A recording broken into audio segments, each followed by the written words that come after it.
Hello po, Air Sign, Aquarius, Gemini, and Libra. Kumusta po kayong lahat?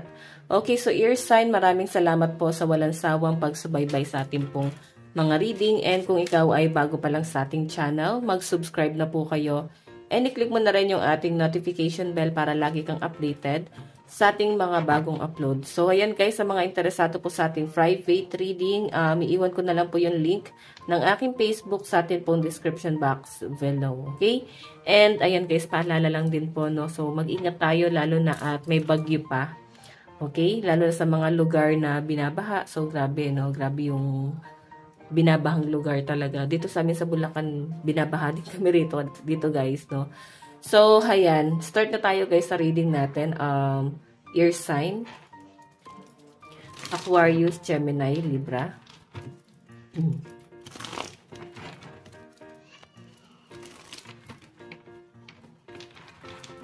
Gabay ka pala rin itong air sign. Aquarius, Gemini, Libra.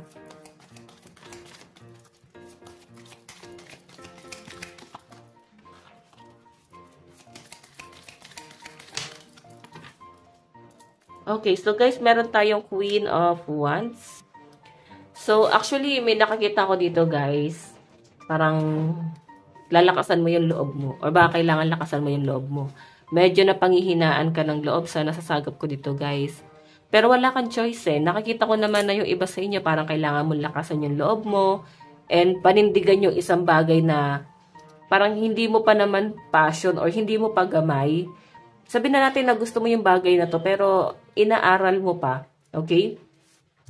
Parang kalaunan guys, magugustuhan mo din tong bagay na to. Kung ano man tong ipo-pursue mo, na parang nung una, napipilitan ka lang, then I think parang igagrab mo na din yung opportunity. Na, maganda yung nakikita ko dito guys. Okay? And tama yan, aralin mo muna at huwag ka muna magmadali dyan sa bagay na yan. Okay? So parang may mga inaaral kayo dito, air sign ng mga mechanics, kung paano nyo kukontrolin yung mga bagay-bagay na parang hindi mo pa kayang gawin para sa sarili mo. Pero, ayan nga, air sign, ang sinasabi po kasi dito, may sisimulan ka na, okay? Ito, meron ka nang sisimulan dito na isang bagay na siguro in-advise sa'yo or parang sinabi sa'yo ng person mo or ng mga kakilala mo na, oh, ito, try mo to, maganda to. Pwedeng sa career mo rin to, guys, na parang makakatulong sa pag-grow mo, air sign. Okay? Sinasabi lang dito guys, parang eto na yung opportunity para sa inyo. Okay, i-grab mo na tong opportunity na to. Kasi sayang, hindi lahat nabibigyan ng ganitong klase ng opportunity. And ikaw may kakayahan ka. So, tignan pa natin air sign.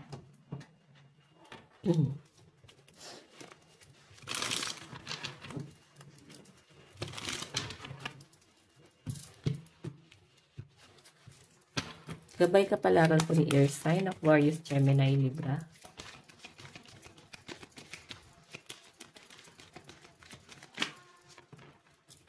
So, ayan, meron tayong 10 of Wands, burnout, uphill battle, taken for granted. So, nakikita ko sa mga air sign dito, parang grabe yung pagod mo. Kumbaga parang naubos yung energy mo talaga. Siguro nito mga nakaraan, may ginawa ka na parang nakapagpaubos sa energy mo. Okay, so siguro kailangan ng mga air sign dito pahinga muna para mas makapag-isip or mas makapagplano ka ng maayos. Okay? Sa ngayon kasi guys, kung bakit hindi mo rin siguro ma-force itong bagay na gusto mo na to, or gusto mo naman siya pero parang feeling mo hindi pa siya para sa'yo, I think dahil nga napanghihinaan ka or pwedeng wala ka pa sa mood na gawin to. Okay? So nasasagap ko kasi sa inyo guys, parang napangungunahan talaga kayo ng pagod. Okay, yan yung parang mas nangingibabaw sa inyo, guys. Okay lang naman yun, guys. Okay? Okay lang mapagod. Okay lang mapagod. Normal naman yan, kasi hindi naman tayo robot.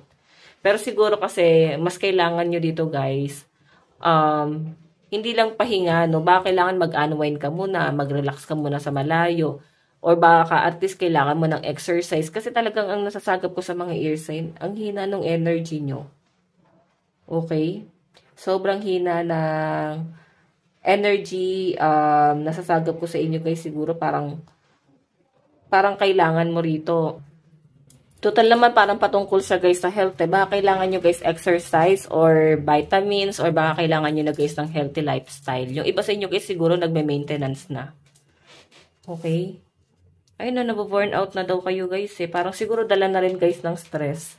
Maraming factor guys eh. Okay, so kung ano man guys yung nagiging dahilan ng panghihina mo, siguro kung hindi mo naman to maiwasan, siguro i-enhance mo, no? Tulungan mo yung sarili mo na maging malakas, ayan, mag-take ka ng vitamins. And kung kaya naman guys at parang hindi naman guys talaga makakatulong sa inyo, so mas maganda siguro na iwasan nyo na yung mga bagay na nakakapagpa-stress lang sa inyo guys, okay? Tignan pa po natin guys. Meron po tayong 6 of Cups, Nostalgia, Old Friends, Innocence. Okay.